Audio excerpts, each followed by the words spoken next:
조울증 안내. 안녕하십니까? 본 영상물은 조울증에 대해 설명드리기 위해 제작되었습니다.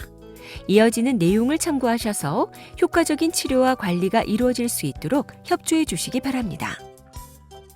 조울증이란? 조울증은 상당 기간 동안 기분이 들뜨고 몹시 좋아 일상생활이나 직업생활에 지장을 일으키는 상태와 이와는 반대로 기분이 저하되는 우울증 상태가 기간을 두고 번갈아 나타나거나 조증 상태만 주기적으로 나타나는 정신질환을 말합니다. 조증의 증상은 무엇일까요? 조증이란 이유 없이 기분이 좋아지거나 이유가 있더라도 지나치게 기분이 좋은 상태를 말합니다. 자신감이 증대하거나 과대해지고 잠을 적게 자도 피로한 줄 모릅니다. 평소보다 말이 많아지고 수다스러워지거나 횡설수설하기까지 합니다. 생각이 많아지면서 사고의 속도가 빨라지고 평소보다 산만해지고 신경 쓰는 일이 잡다한 것에 이르기까지 증가합니다. 즉, 불안, 초조한 듯이 끊임없이 일을 만들고 설쳐서 결국에는 무리한 결과와 좋지 않은 결말을 보게 되는 것입니다. 과대한 자신감으로 인해 고집이 세어지고 주변 사람들과 잦은 마찰 혹은 싸움을 일으킵니다. 직업이나 생활, 학업 또는 성활동이 증가하여 처음에는 일이 더 잘 되고 열심히 하는 등 이득을 보는 것 같으나 곧 너무 지나친 이상 행동을 보여 결국 큰 낭패나 손해를 보는 결과에 이르게 됩니다. 하지만 조증 상태는 현실적 여건과는 맞지 않게 스스로 기분이 들뜨고 지나치게 자신감이 높아 사회생활에 문제를 일으키는 병적 상태입니다. 이는 100명당 1명꼴로 발생합니다. 조울증의 원인은 무엇이고 치료될 수 있을까요?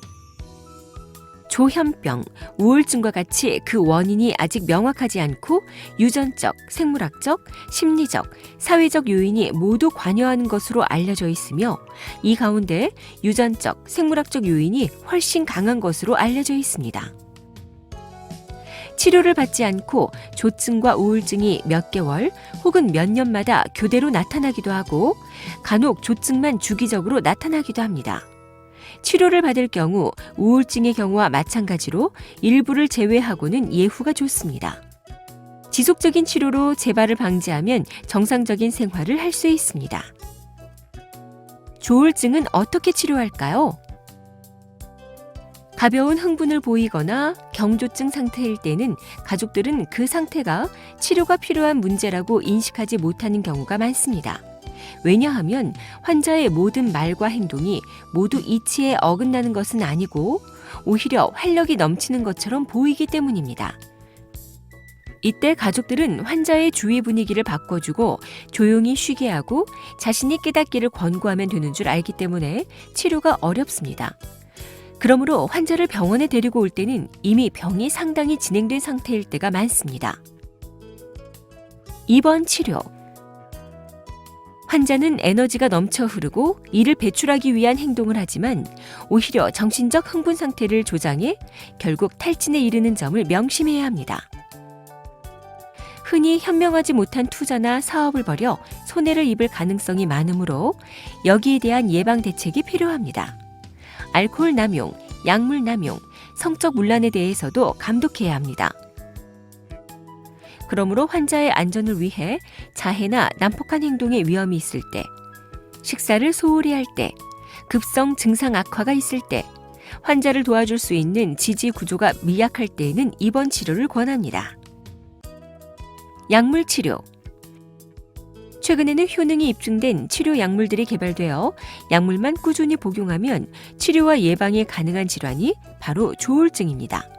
리튬, 발프로에이트, 카바마제핀과 같은 기분 조절제나 비정형 향정신병 약물 등을 사용합니다. 정신치료.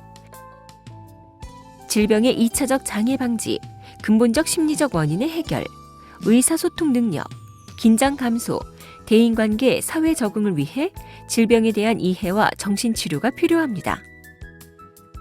하지만 이는 조울증의 상태가 약물 치료로 어느 정도 호전된 다음에야 가능합니다. 가장 중요한 것은 꾸준한 약물 치료로 재발이 예방된다는 것을 환자와 가족들이 인식하는 것입니다. 지금까지 조울증에 대해 설명드렸습니다. 감사합니다.